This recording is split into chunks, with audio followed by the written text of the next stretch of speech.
there, I'm Trisha and welcome back. In today's video, I'm going to be talking about tea and books.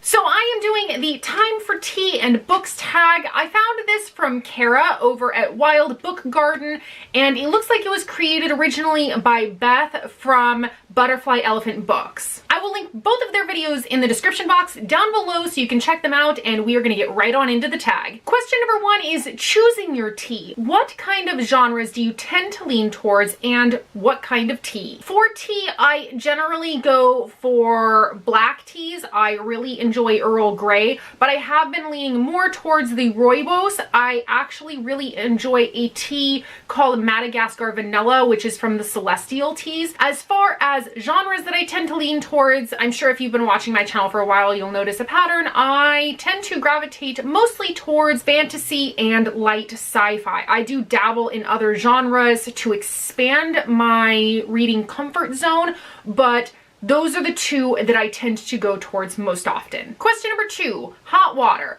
What books made you feel gripped by the main character's plight, and do you prefer hot or iced tea? For my tea preference, I generally prefer hot tea. I like hot tea, 1 cup at least every morning. I will drink a black tea. As far as a book, I'm gonna go with The Count of Monte Cristo by Alexandre Dumas. I was really invested with Edmond's journey and also a lot of the side characters in how Edmond's decisions are going to affect their overall lives. So I feel like that one was one that I just immediately became invested in. Question number three, brew time. What book improved for you through reading or rereading, and do you add milk to your tea? For milk, I don't do milk. I have a lactose allergy, so I do soy.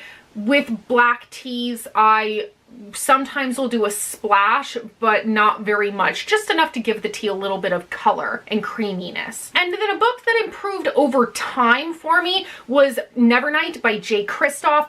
I wasn't sure how I was feeling about this one for the first 70 to 100 pages. It was one that I actually considered DNFing. I didn't know that it was going to be one that I was going to rate really highly, but when I switched over to the audiobook and as I progressed further into the story, I realized I was incredibly invested. I loved the characters, and so this is one that the further that I got into it, the more I found myself falling in love with it, and so I gave it a higher rating at the end, and I'm so glad that I didn't DNF it. Question number four, milk and sugar. What are your favorite actual and accidental bookmarks, and one lump or two? For sugar, I generally will do no more than 2 small teaspoons worth, sometimes more, and then a lot of the times I drink tea just straight as is. It kind of just depends on what the tea is and how I'm feeling in that particular moment. For my favorite accidental bookmarks, I use a lot of receipts for bookmarks from when I buy the book, because I just stick it in the book when I leave the bookstore, so that just becomes the default bookmark. And because I don't generally use a lot of bookmarks, my favorite actual bookmark is a default bookmark because it's one of the few that I own, and that's actually this bookmark here that I got in an owl crate a couple of months ago. Question number five, the perfect tea set. Do you like to display your books or keep them a secret? And do you have a favorite mug or tea set or teapot? For a favorite mug, I actually have one here that I really enjoy. It is something that I got for Christmas. It has the little owl on it, and then it has a little lid that goes with it as well that has a little owl perched on top of it, and a cute little saucer that has this adorable little acorn design. So this is one of my favorites. As far as displaying my books, I'm sure this is an indication that I like displaying my books. I like having them look nice and pretty, and it's something where I display them because this is the place that I film is actually in my bedroom, and so I like being surrounded by them. It makes me feel really cozy. I don't know if I'm the only one that feels like that, but I feel like warmly cocooned in my books, and that's kind of strange. Question number 6 is sip and sigh. Is there a favorite book that makes you feel immediately cozy And do you have a favorite setup for drinking tea? As far as drinking tea, I kind of drink tea everywhere. I do like to sit curled up on the couch with a blanket on me, but I sit in the corner of the couch all the way up into the corner on the armrest and kind of just like curl myself into a ball. As far as a book that makes me feel immediately cozy, I'm gonna have to go with You're Never Weird on the Internet Almost by Felicia Day. I really enjoy Felicia Day. I think she is hilarious. I love her memoir. It makes me feel really cozy because I find it laugh out loud hilarious. I have the audiobook, not the physical book on this one.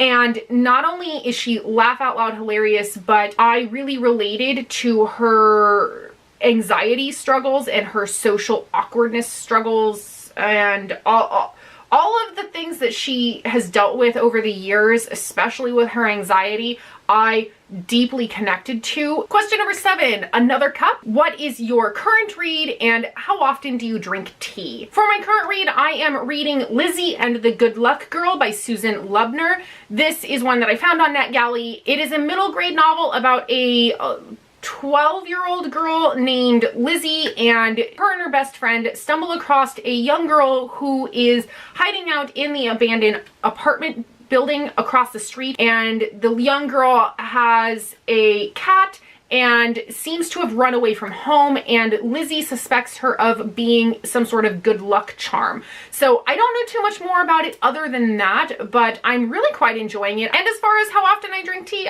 every day. I have at least 1 cup every morning to help me wake up because I've been having a hard time with coffee recently, so I have switched over to drinking tea instead. So that is it for the Time for Tea and Books tag. Let me know in the comments down below, what is your favorite type of tea to drink, and do you add milk and sugar to your teas? And also let me know if you have read any of the books that I have mentioned here. What did you think about them? And now is the perfect time, if you have not already done so, click that little subscribe button down below if you want to see more content from me in the future. And if you want to follow me elsewhere on the interwebs, I have all of my social media links in the description box down below, and I'll see you all in the next video. Bye!